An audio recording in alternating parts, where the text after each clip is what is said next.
आपण या तासाच्या अगोदर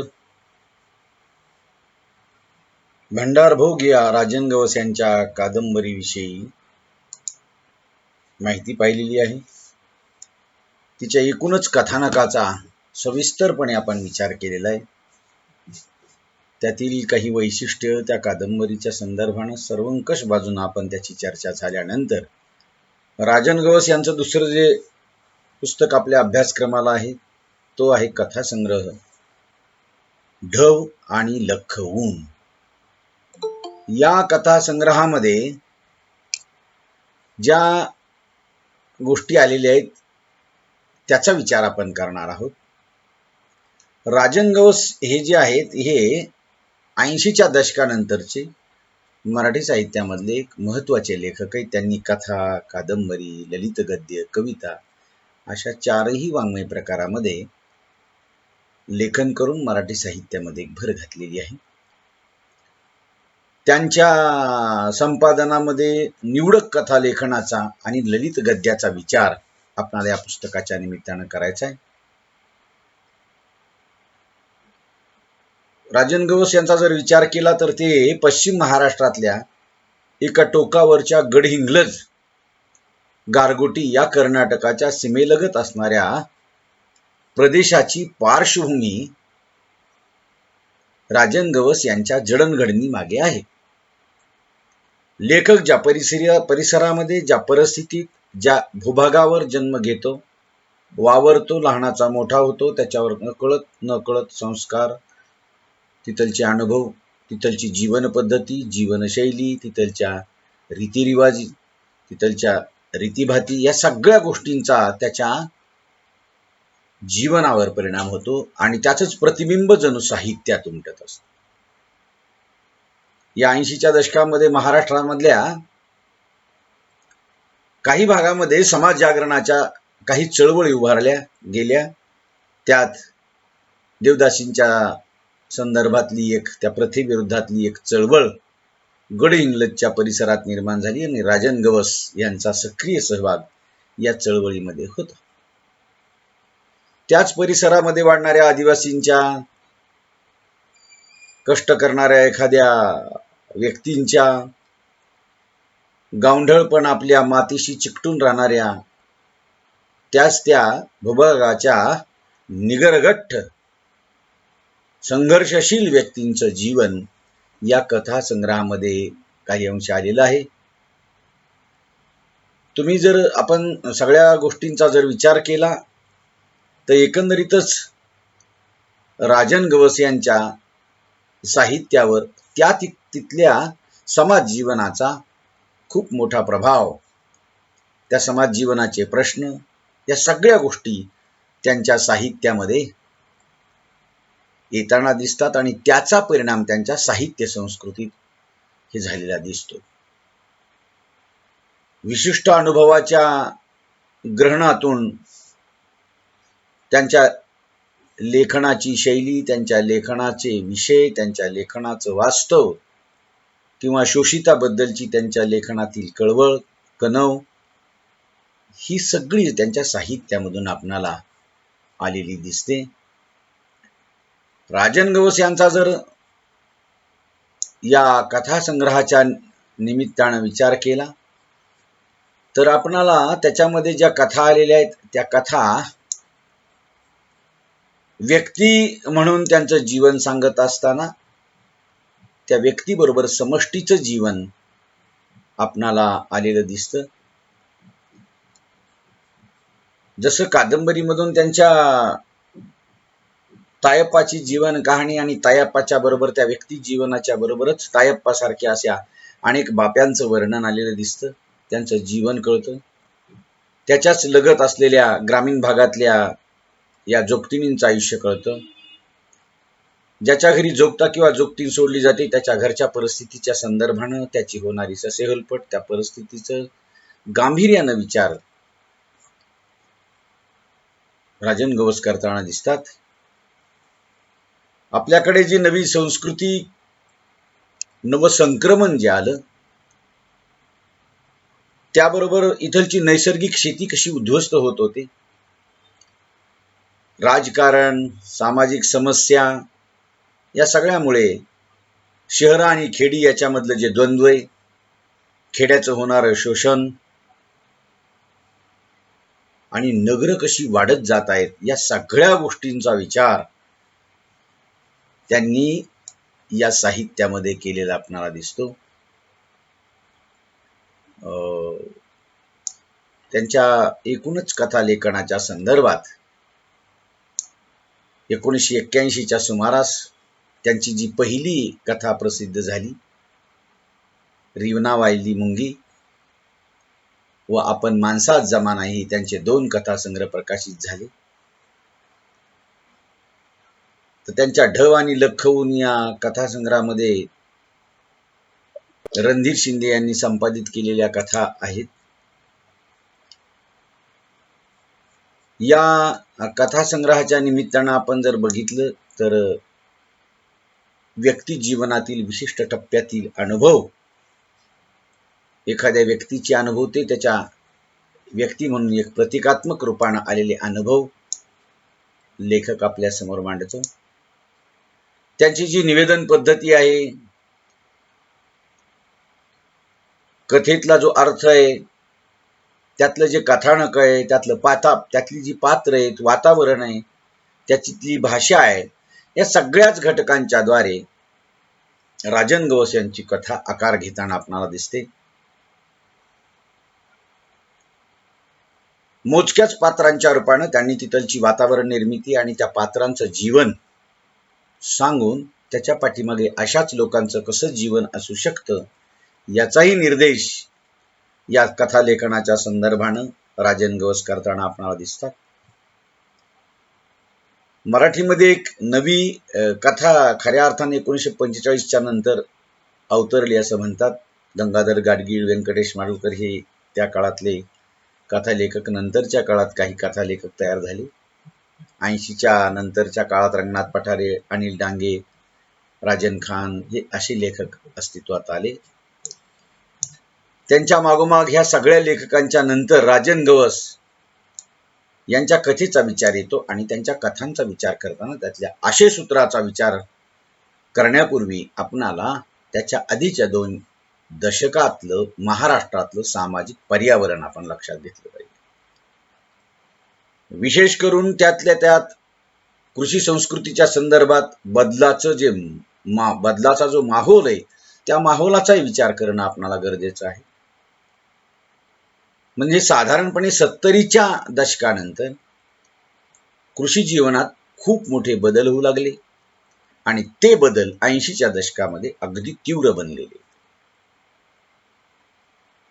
जे आधुनिकीकरण असं म्हणू लागले, त्याचा झपाटा खेड्यापर्यंत पोहोचला आणि शेती जीवनात आणि एकंदरीतच ग्रामीण जीवनाच्या जीवनशैलीमध्ये काही फरक पडला. शेती बैलावर केल्या जात होती, काही अंशी आता तर उगाच त्रोटक स्वरूपात आहे, नाही तर नाहीच, ती यंत्रावर आधारित आहे. आणि ही हळूहळू बैलावरची किंवा शेती जीवन ही यंत्राधिष्ठित होऊ लागलं. ग्रामीण अर्थव्यवस्थेमध्ये बदल घडू लागले, नवे पर्याय उभरवू लागले. गावचा जो एकोपा होता, एकजिन्सीपणा होता, आलुतेदार बलुतेदार याच्यावर अवलंबून असणारे शेतकऱ्यावर अवलंबून असणारे हे आलुतेदार बलुतेदार, हा गावाचा एकोपा भंग पाहू लागला. एकमेकांच्या उपयोगितेचं जे मूल्य आहे ते झपाट्यानं काही अंशी वाढलं.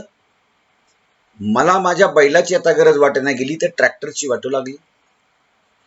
खळं वगैरे शिल्लक राहिलं नाही तर मळणी यंत्र आलं.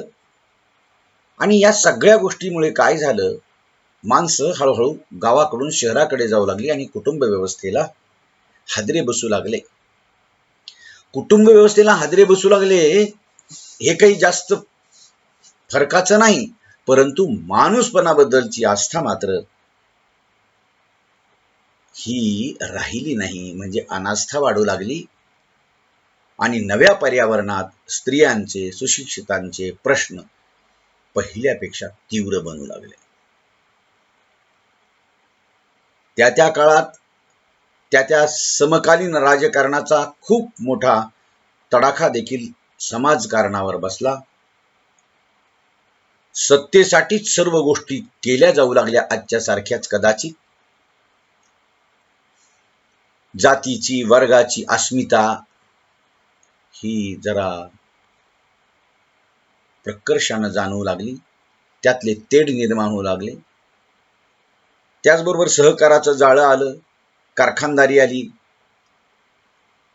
तालुक्या वजा गावं तयार झाली, शैक्षणिक संस्थांचा अफाट विस्तार झाला.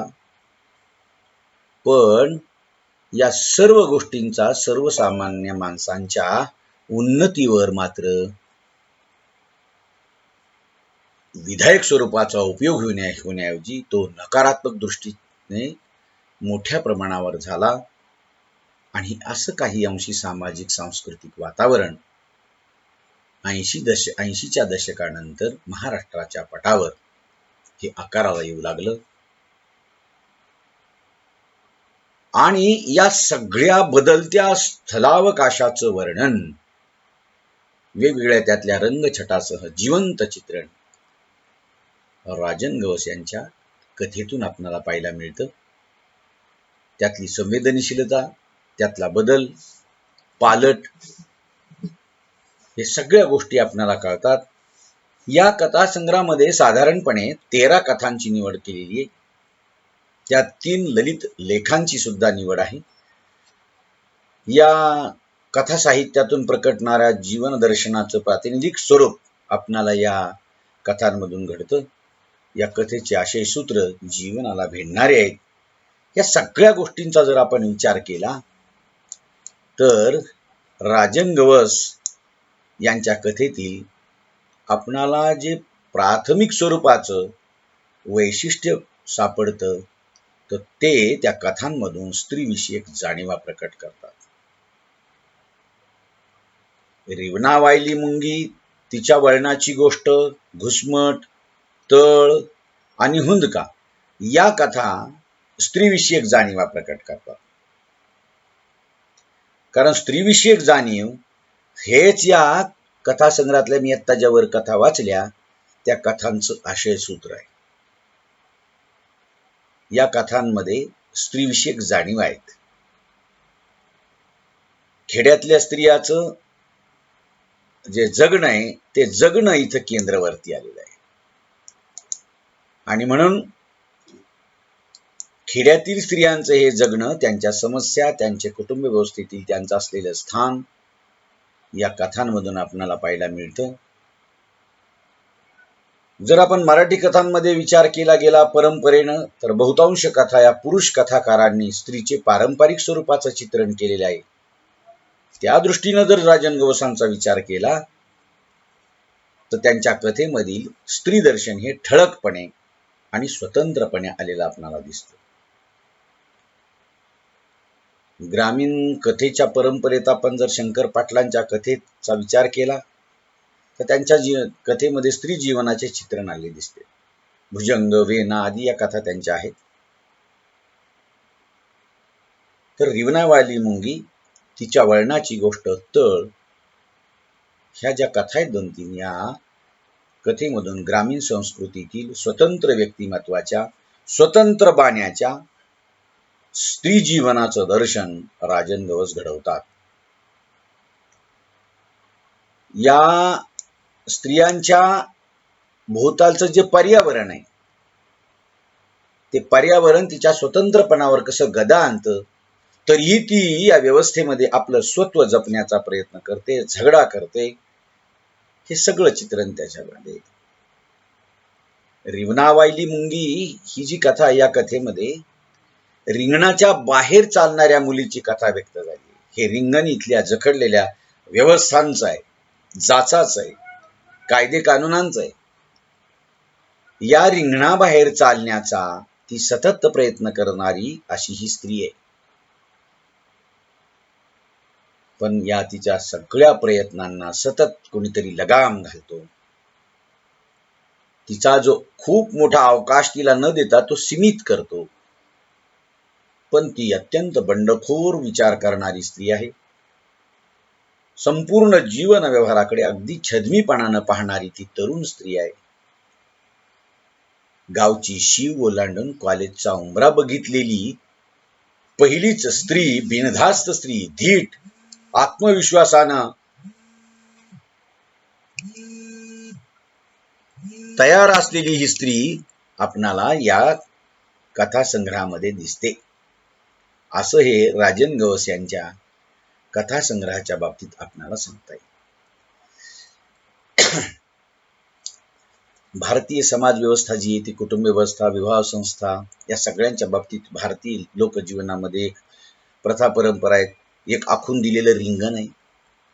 पण त्याच्याही बाहेर जाऊन, या रिंगणाच्या बाहेर जाऊन नीतिनियमांचं, कानून व्यक्तिमत्वाचं संकोच करणारी, त्याला भेदून बाहेर पडणारी, स्वतःच्या स्वातंत्र्यावर, स्वतःच्या मनोधैर्यावर जेव्हा गदा येते तेव्हा ही स्त्री कशी बोलायला लागते, या सगळ्यांचं चित्रण राजन गवस यांच्या या कथासंग्रहातील काही कथांमध्ये आलेलं आपणाला पाहायला मिळतं. ही रिवणावाहिनी मुंगीच्या संदर्भाने मी तुम्हाला सांगितलेलं आहे. याच्या नंतरचा जो भाग आहे या कादंबरी, या कथासंग्रहामधला, तो मी तुम्हाला पुढच्या तासाला सांगतो. तोपर्यंत आपण इथे थांबूया. ठीक.